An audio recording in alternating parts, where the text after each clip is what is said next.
শুক্রবারের নামাজকে কেন্দ্র করে উত্তেজনা ছড়ালো কলকাতা রাজাবাজার ক্রসিং এলাকায়। অভিযোগ, একাংশ মুসলিম সম্প্রদায়ের মানুষ রাস্তার ওপর জুম্মার নামাজ পড়তে শুরু করলে পরিস্থিতি উত্তপ্ত হয়ে ওঠে। রাজ্যে সরকার পরিবর্তনের পর নতুন নিয়মকানুন সম্পর্কে অনেকেই অবগত ছিলেন না বলে প্রাথমিকভাবে মনে করা হচ্ছে।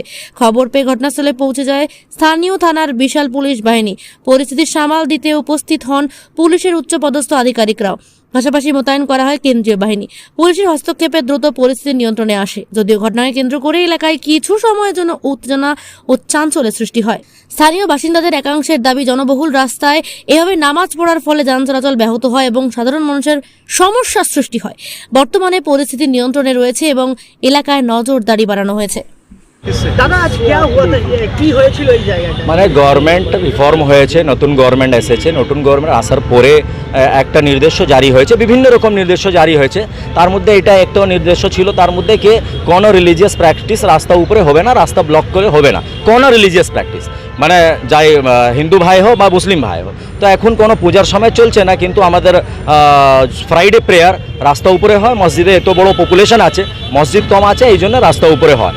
তাদের জন্য আজকে ফার্স্ট ফ্রাইডে ছিল, এই জন্য পুলিশ পার্সোনাল একটু এটা করছিল কি এটা রাস্তা উপরে জানা না হয়, যে ওনাদেরকে একটা নির্দেশ ছিল। তার মধ্যে মসজিদ কমিটি আর এখানে যে সাধারণ মানুষ ভালো সবাই এটা কোঅপারেট করেছে। তার মধ্যে যে লোক অ্যাওয়্যার ছিল না ভালোভাবে, তার জন্য একটু তর্ক বিতর্কর ব্যাপার হয়েছে। কেনা আমরা রাস্তা উপরে গত দিন পড়তে আসছি, আজকে আমি পড়বো না কেন, এটা নিয়ে কিছু একটু তর্ক বিতর্ক হয়েছে। কোনো গন্ডগোল হয়নি, সব ভালোভাবে পিসফুলিভাবে হয়ে গেছে। এটা দেখুন ভালোই না, এটা দেখুন গভর্নমেন্ট যা নির্দেশ দিয়েছে অবশ্যই ওটা ল অ্যান্ড অর্ডারকে মেনে দিয়েছে আর ল অ্যান্ড অর্ডার করে ভালো করে দিয়েছে। যে নির্দেশ কানুনের মাধ্যম হবে, আইনের মাধ্যমে হবে, আইনকে ফলো করে হবে, সেটা অবশ্যই মানা হবে।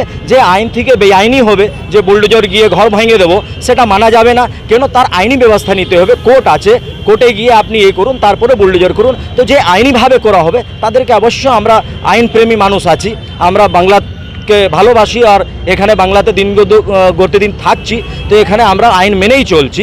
তো যে আইন মধ্যে হবে সেটা আমরা মানবো, যে বেআইনি হবে তাদের এগেন্স্টে আমরা গভর্নমেন্টকে ডিপোজিশন দেবো। যা আমাদের গভর্নমেন্ট সঙ্গে আইনিভাবে করতে হবে সেটা আমরা করবো। আপনার নামটা? আমার নাম হচ্ছে উমর আওয়াজ, হিউম্যান কেয়ার।